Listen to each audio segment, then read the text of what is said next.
ایک بزرگ بیٹھے تھے، اللہ کے نیک بندے بھی تھے اور تجارت بھی کرتے تھے، لاکھوں کا کاروبار تھا۔ بزرگ بیٹھے ہوئے ہیں تو اچانک خبر ملی کہ حضرت صاحب پڑھا رہے تھے سبق، خبر ملی کہ آپ کا وہ جو ایک جہاز تھا نا مال بردار، وہ جہاز آپ کا ڈوب گیا پانی میں۔ فرمانے لگے الحمدللہ، سبق پڑھاتے رہے۔ 2-4 گھنٹے گزرے تو ایک بندہ پھر آیا، اس نے آ کے کہا حضور مبارک ہو، وہ جو جہاز ڈوبنے والی خبر تھی وہ غلط تھی، وہ جہاز آپ کا بالکل ٹھیک ٹھاک ہے، لاکھوں روپے بچ گئے۔ فرمانے لگے الحمدللہ۔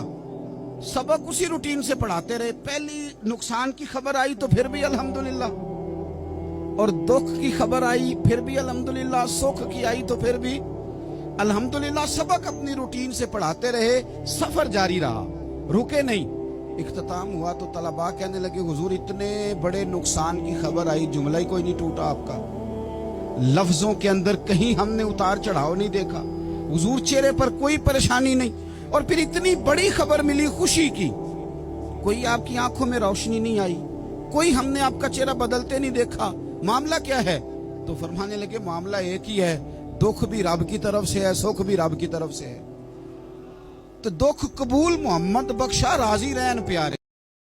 ایک دن حضرت سیدنا موسیٰ علیہ السلام خطاب فرما رہے تھے تو مجمع کے سامنے میں سے ایک شخص گزرا۔ موسیٰ علیہ السلام نے اس شخص کی طرف اشارہ کرتے ہوئے فرمایا کہ یہ کل مر جائے گا، یہ کل مر جائے گا، اس کی زندگی کا آج آخری دن ہے۔ اسی مجمع میں سے اس شخص کا ایک دوست بیٹھا تھا، یہ دوست اٹھا، دوڑ کر گیا اس کے پاس، میاں تیرے لیے ایک بری خبر ہے۔ اس نے کہا کون سی خبر؟ کہا تیری زندگی کا آج آخری دن ہے، تو کل مر جائے گا۔ کہا موسیٰ اللہ کا نبی ہے، اس کی زبان سے جب بھی نکلتا ہے سچ ہی نکلتا ہے۔ موسیٰ نے کہا تو کل مر جائے گا، میاں تو نے کل مر جانا ہے، آج کا دن ہے، تیرے پاس جو کھانا ہے کھا لے، جو پینا ہے پی لے۔ اس نے کہا میاں تیری مہربانی ہے، تو نے مجھے موت سے آگاہ کیا ہے، لہذا اب میں بندوبست کر لیتا ہوں۔ اب یہ شخص موت کی بری خبر سن کر اپنے گھر گیا، غلاموں کو کہا کہ جتنا بھی میرا اناج گندم پڑا ہے باہر نکالو۔ اب ساری گندم باہر نکل آئی، اناج باہر نکل آیا، خزانہ باہر نکل آیا۔ اب اس شخص نے کہا غریبوں کو، یتیموں کو، مسکینوں کو اعلان کرو کہ وہ آئیں، اپنی اپنی مرضی سے جو چاہیں وہ لے جائیں۔ غریب آ گئے، یتیم آ گئے، مسکین آ گئے، اب اپنی ہاتھوں کی کمائی آنکھوں کے سامنے لوگ اٹھا کے جا رہے ہیں۔ یہ شخص سورج کو دیکھ رہا ہے کہ ابھی غروب ہوا اور آج ہی میں مر جاؤں گا، آج میری زندگی کا آخری دن ہے، ظہر ہو گئی، عصر ہو گئی، مغرب ہو گئی، عشاء ہو گئی، سورج غروب ہو گیا، ابھی موت کا فرشتہ نہ آیا۔ اب یہ جو خبر دینے والا شخص تھا یہ صبح سویرے گھر سے نکلا کہ میں جاؤں، میرا دوست مر گیا ہوگا، جا کے اس کو غسل دوں، اس کا جنازہ پڑھاؤں، اس کی تدفین کروں۔ وہ گھر سے باہر نکلا، آیا اس مرنے والے دوست کے گھر دستک دی، یہ مرنے والا دوست خود اٹھا، اس نے دروازہ کھولا تو وہ دیکھ کے حیران رہ گیا، او میاں تو نے تو کل مر جانا تھا۔ کہا جی میں تو زندہ ہوں، دیکھ لو تیرے سامنے نہیں۔ اس نے کہا پھر آج چلتے ہیں موسیٰ علیہ السلام کے پاس۔ یہ دونوں شخص موسیٰ علیہ السلام کے پاس گئے۔ اس نے کہا حضرت آپ ہی نے تو کل کہا تھا کہ یہ کل مر جائے گا، ابھی تک یہ مرا تو نہیں ہے، ابھی تک تو یہ زندہ ہے۔ موسیٰ علیہ السلام نے دونوں ہاتھ اٹھائے، عرض کیو میرے کریم رب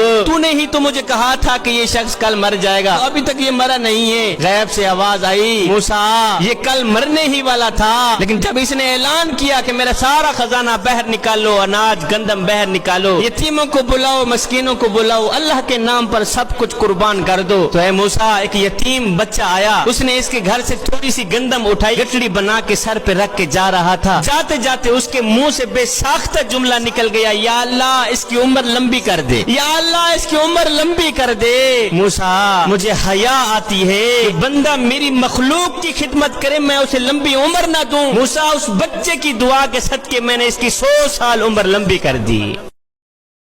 محمود غزنوی نے کہا قاضی صاحب آپ سے غلطی ہو گئی، غریب آدمی تھا، وہ لٹ گیا ہے، اس نے تو بڑی مشکل سے کچھ ہیرے جمع کیے تھے اور اس کی کل کائنات تھی، تو آپ اس کا مال اسے دے دیں، بات ختم۔ قاضی صاحب کہنے لگے آپ مجھ پہ الزام لگا رہے ہیں، سوال ہی نہیں پیدا ہوتا، آپ میری داڑھی دیکھیں، آپ میرا اعزاز دیکھیں، دنیا جانتی ہے میں اس کا۔ قاضی صاحب انسان بھول ہی جاتا ہے، بندہ بھول جاتا ہے، غلطی ہوگی، مال نے کہا نہیں سبق، کہا میں تنہائی میں پوچھ رہا ہوں، میں اس وقت پوچھ رہا ہوں جب دوسرا موجود کوئی نہیں، آج توبہ کر لے، میں کچھ نہیں کہوں گا، تو میری زبان پہ اعتبار کر، تجھے پتا ہے میں جو کہتا ہوں اس پہ عمل بھی کرتا ہوں، باز آ جا۔ پر قاضی نے کہا نہیں میری غلطی کوئی نہیں۔